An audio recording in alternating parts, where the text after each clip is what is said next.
جو سب سے بڑا چیلنج ہے ہمارے لیے، ان لوگوں نے یہ طے کیا ہے کہ 2030 تک یہاں پر جو ہندو ذہن راشٹر بنانا ہے، صرف راشٹر قانون میں نہیں بنانا ہے، بلکہ یہاں کے سارے لوگ۔ حالات ایسے ہوتے جا رہے ہیں کہ اگر ہم نے ابھی احتیاط نہ کی تو بہت جلد ایک وقت آئے گا جب ہم اپنے بچوں کو کافر ہونے سے نہیں بچا سکیں گے۔ بچہ کفر سن رہے ہیں، کفر بول رہے ہیں، کفر کا اعمال کر رہے ہیں۔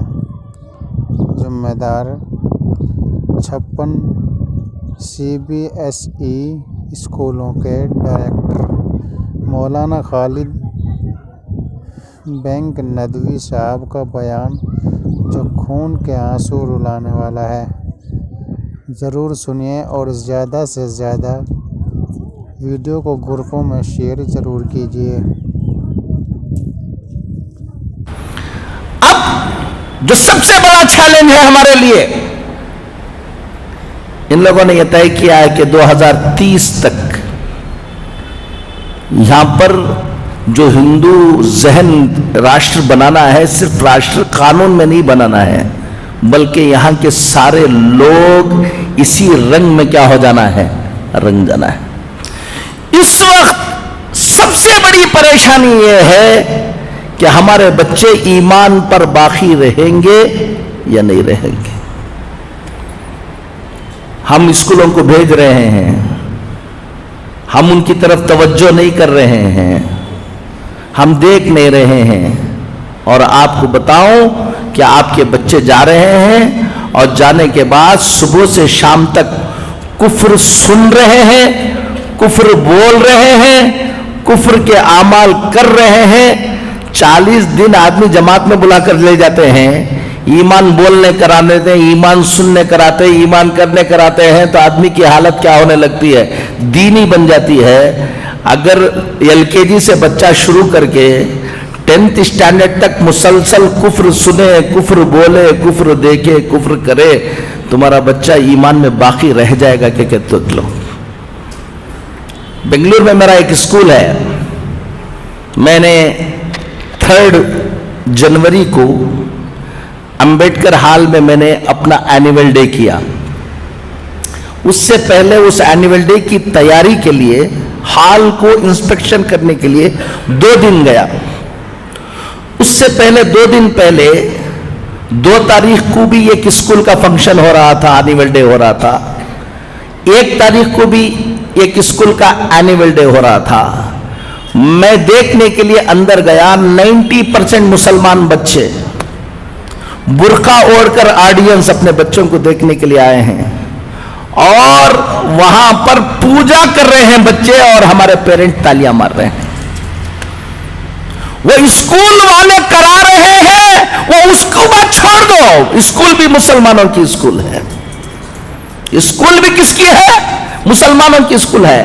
اور آڈینس ایسا لگ رہا تھا کہ جمعہ ہو رہا ہے وہاں پر، سب ٹوپیاں پہن لے کوئی بیٹھے ہوئے تھے، سب برقعے پہن لے کر بیٹھے ہوئے تھے، وہ برقعے بھی پہن لے کر بیٹھے ہوئے تھے جس میں ناخن بھی نہ دکھے، لیکن ان کے بچے پوجا کر رہے ہیں اور کیا مار رہے ہیں۔ اب سوچ لو کہ یہ حالت ہوگی تو 10-12 سال کے بعد اس ملک کے اندر حالات کیا ہونے والے ہیں۔ ہم کہہ رہے ہیں کہ واٹس ایپ پہ ڈالتے ہیں فلاں بچی کیا کر رہی ہے، رجسٹر میرج ہو جا رہی، کچھ دیکھو۔ یہ تو ابھی بارش سے پہلے کی جو رمجم جھڑی جسے بولتے ہیں وہ ہے، 12 سال کے بعد ابھی یہ سلیبس پورا یہ ہونے کے بعد جو تمہارے محلوں میں تمہارے گھروں میں ہوگا تم اندازہ نہیں لگا پاؤ گے۔ ایک بات آپ سب کو میں بتاتا ہوں، آج 2 باتیں آپ کو بتا کر جاؤں گا، اللہ تعالی ہم کو سمجھ کی توفیق نصیب فرمائے۔ خود اپنی نسل کی فکر کرو، اپنے بچوں کی فکر کرو، ڈاکٹر بنو۔ میں 56 اسکول چلاتا ہوں الحمدللہ پورے ہندوستان میں، تاکہ ہمارے بچے ڈاکٹر بنے، انجینئر بنے۔ ماڈرن ایجوکیشن میں آگے آئے، میں اس کا دائی ہوں۔ میں کہہ رہا ہوں آپ کو، صرف ڈاکٹر، صرف انجینئر یہ تمہاری فکر ہے تو یاد رکھ لینا، ڈاکٹر تو انہیں بن جائے گا، ایمان میں باقی نہیں رہے گا، خون کے آنسو رونا پڑے گا۔ وہ انجینئر تو بن جائے گا۔ ایک بچی ایک غیر مسلم کے پیچھے بھاگ گئی، وہ لوگ پورے مل کر میرے پاس آئے اور آ کر کہنے لگے کہ مولانا ہم فلاں ہیں فلاں ہیں، رو رہے تھے، دکھ سے بلبلا رہے تھے، ہماری بچی غیر مسلم کے ساتھ شادی کر لے رہی ہے، کیا کرنا، کوئی حل بتائیے آپ۔ اور میں نے کہا کہ کون سی اسکول میں پڑھایا ہے تم نے؟ تو اسکول بتایا انہوں نے، وہ اسکول جہاں کفر ہی کفر ہے۔ اب وہ جوش میں آ کر ان کے باپ نے مجھ سے کہا، حضرت میرا بس چل جائے تو میری بچی کو میں قتل کر دوں۔ میں نے اس سے کہا، تیرا بس چلے، چل نہیں رہا اس لیے قتل نہیں کر رہا، تیرا بس چلا تو تم اس کو قتل کر دیتے ہو بول رہے ہو۔ میں ایک بات بتاؤں تم کو، میرا بس چلتا تو تم کو قتل کر دیتا تھا میں۔ وہ بچی کی غلطی نہیں ہے۔ اگر آج سے 10 سال پہلے، 12 سال پہلے، 15 سال پہلے اگر تم کو آ کر میں کہتا اس اسکول میں، جس اسکول میں جا رہے ہو اس کا ذہن یہ بننے والا ہے، تم خیال کرو کہ ایسی اسکول میں داخلہ کرو جہاں اس کا کیا رہے، ایمان باقی رہے، تو تم مولانا کو کہتے کہ مولانا آپ بیکورڈ ہیں، تم بہت فارورڈ بن رہے تھے نا، لے لو۔ آپ کو بتا رہا ہوں، دیندار گھروں کے بچے ایمان میں باقی رہنا۔ علی گڑھ گیا تھا میں، حضرت مولانا حکیم کلیم الدین صاحب دامت برکاتہم اللہ ان کی عمر کو دراز فرمائے، وہاں گیا، وہاں بیٹھا ہوا تھا، ایک صاحب آئے بڑے دیندار، کہا کہ حضرت آپ کو یہاں سے جانے کے وقت ایک آدھا گھنٹے کے لیے ہمارے گھر آنا ہے۔ کہا کیا بات ہے؟ ایک لڑکی غیر مسلم ہو گئی ہے، بہت دن، وہ جا کے دوسرے سے کیا ہو گئی ہے، شادی ہو گئی، بہت دنوں کے بعد سمجھانے کے بعد 2 سال کے بعد اس کو بلا کے لے کر آئے، آپ کی زبان سے کچھ بول دیں گے تو انشاءاللہ۔ ہمارے گھر میں ہمیشہ اجتماع ہوتا ہے، سب ہوتا ہے، اس بچی کو بلا کے لے آئے۔ میں سمجھا ہمیشہ گھر میں اجتماع ہوتا ہے، سب ہوتا ہے، تو کسی اور کی بچی ہوگی، بلا کے لے آئے ہوں گے۔ اب میں گیا، بچی سامنے بیٹھی ہوئی تھی اور بات کرنے کے لیے کہا، میں نے کہا کہ تم چھوڑ دو، میں بات کر لوں گا اس کو۔ اب اندر جانے کے بعد کہا کہ یہ کس کی بچی ہے؟ کہا کہ کسی اور کی بچی نہیں مولانا، یہ ہماری بچی ہے۔ ہر ہفتہ کیا ہوتا ہے؟ اجتماع ہوتا ہے، دیندار ہیں، سب کچھ ہے، ان کی بچی نہیں۔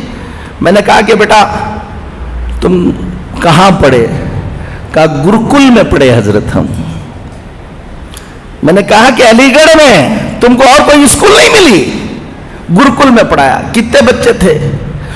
پورا گرکل کفر سکھاتا ہے، اسی کام کے لیے بنایا گیا ہے۔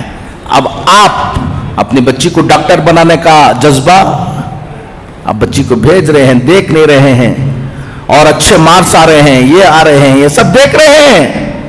میں نے کہا کتنی اور مسلمان بچیاں تھیں وہاں پر؟ کہا کہ ہم لوگ ایک 6-7 بچیاں تھیں، کیا کیا پروگرام ہوتے تھے، کیا کیا، اب پورا بتایا۔ میں نے ان کو بلا کر بتایا، ہفتے میں 1 مرتبہ تم گھر میں بٹھا کر اس بچی کو اجتماع سنا رہے تھے، اور صبح کو اٹھے تو شام تک وہ کفر سنا رہے تھے۔ تمہارے کفر، اس کفر کا اثر ہوگا یا تمہاری تعلیم کا اثر ہوگا؟